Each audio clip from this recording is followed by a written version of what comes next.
Why is former President Trump questioning the vice president's racial identity? Well, first, George, in Chicago, he was responding to a question from, I believe, Rachel Scott. Like, this is really a phony controversy. I don't really care. Most people don't.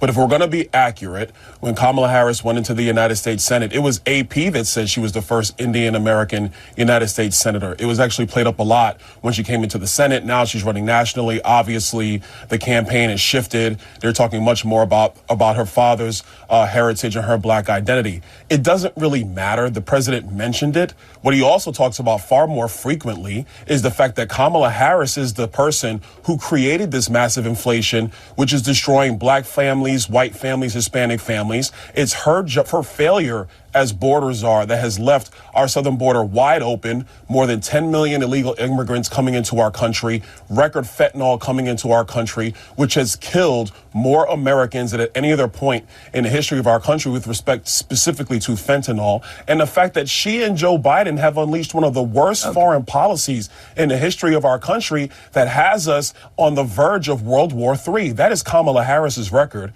President Trump talks about that frequently, but yes, he did mention it in Chicago in response to a question from Rachel Scott.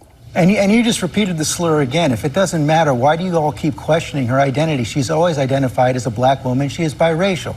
She has a Jamaican father and an Indian mother. She's always identified as both. Why are you questioning that? Well, George, first of all, this is something that's actually a conversation throughout social media right now. There were a lot of people who are trying to figure this out. But again, that's a side issue, not the main issue. The main issue. Sir, one second. You just did it. You just did it again. Of the United States. Why do you insist on questioning her racial identity? You want me to talk? I want you to answer my question. George, now that you're done yelling at me, let me answer. He talked about it on the stage yesterday in Atlanta for, 2 minutes? He spent more than 35, 40 minutes going after her record, talking about how radical of a senator that she was. She was the most liberal senator in the United States, in the United States Senate. That is a fact. He talked about the job that she did as vice president of the United States, a job, I will add, which has been a failure for the American people. I know you guys like to glom on to this that he talks about in jest or in a serious manner for about a minute or so, but what you do not cover is the litany of failures of Kamala Harris. That's what you're not covering, George. So questioning somebody's racial identity for a couple minutes is okay? George, I'm going to tell you again, he brought it up. AP is the one that wrote the headline when she first came in to the United States Senate. Didn't talk about her being black, talked about her being the first Indian American senator. AP brought that up. I mean, George, we could have this conversation for the entire segment, but none of this matters to the American people. What matters to the American people is, are we going to have the same policies of the Biden-Harris administration that has been destructive of the American people, or are we going to have the policies of the Trump administration, which put America first, had low inflation, prosperous Americans, no matter your race, no matter your color, no matter your creed, and a foreign policy that kept America safe? Those are the facts that truly matter, because this issue is going to come and go. The lives of the American people is what's going to remain, and that's what matters more than anything else. If it doesn't matter, I don't understand why you keep on repeating it, why the president keeps on repeating it, why those introducing the president yesterday George, keep on repeating it. I'm not the one who keeps repeating it. George, you're the one that's bringing it up now. That's you. You've done it. I understand why sir, you've done it. You've done it 3 times. Every single answer George, you gave me. Now let me finish, sir. George, every single answer you gave, you repeated the slur. You asked me, George. That's why I'm pushing back on you now. George, you asked me the question 3 times. I responded, but I'm. And every single time you repeat the slur. That is exactly my point. You simply can't say that it's wrong. George, so then what you're saying, and I want to get off this topic because it's not the only thing that's going on. But George, now you're saying that AP is the one that slurred Kamala Harris, because those are the facts. You can go to the internet and look at the clips, George, if you want to, or we can talk about this now. I prefer to talk about the future of our country, because the American people are struggling. The American people do need serious policy decisions to be made, and they need serious leadership on the world stage. Kamala Harris has not proven that she can do that. Donald J. Trump has proven that he can do that. AP did not say that Kamala Harris is not black. She is biracial. She is Indian. She is black. You continue to repeat the fact that you continue to repeat the slur. I don't understand why you and the president do it, but it's clear you're not going to say that it's wrong. And you've now established that for our audience. Trump also said at the convention that he would pardon January 6 rioters. Everybody look for themselves. Let's move on. I've already said that. Go ahead. On the internet, everybody. Let's move on. There we go. So, go on and repeat the slurs again. Trump also said at the convention that he would pardon January 6 rioters who assaulted police officers. Do you support that? Actually, what he said is that he was going to review every single case. He even repeated that again in Chicago at the NABJ. Listen, what we do understand is that the Department of Justice under Joe Biden and Kamala Harris, they did massively push up charges on people who protested at the Capitol and some who rioted at the Capitol on January 6th. So what he's talking about is doing a case-by-case review. You can lump it all together all you want, but those are the words of Donald J. Trump. I'm quite sure on the internet people can pull up that clips. They can watch it at their own leisure. I'll read it to you right now. This was Rachel Scott's question. My question is on those rioters who assaulted officers. Would you pardon those people? Oh, absolutely, I would. That's his words.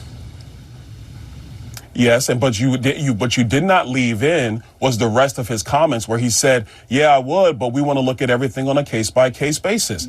They've all been convicted. No, that's not what he said. He said if they were innocent, I would pardon them. They've all been convicted. He said he would pardon those who assaulted. He said, yeah, I would, but we want to look at everything on a case-by-case basis. That's what will happen, George. No, that's not what he said. He said if they were innocent, I would pardon them. They've all been convicted. He said he would pardon those who assaulted police officers. Do you support that or not? George, you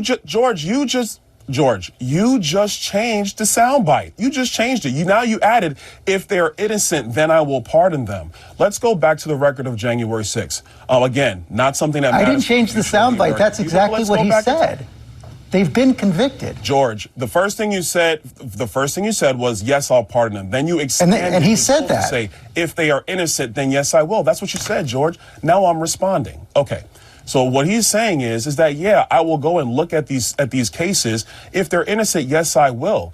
Of course, if somebody was beating up a police officer at January 6th, he's not going to do that. But if you had people who were just walking through the Capitol, which did occur on January 6th, because the security protocols had changed because of that riot at the Capitol, then what he would do is not allow them to be held in jail with these massively increased charges by the current U.S. attorney in D.C. under the Biden-Harris administration. Compare that to the fact that at the rally that the riots that just occurred at Union Station when Bibi Netanyahu was speaking to Congress, you had the same U.S. attorney for the District of Columbia who decided to just let people go and not file any charges, even though they were defacing monuments at Union Square.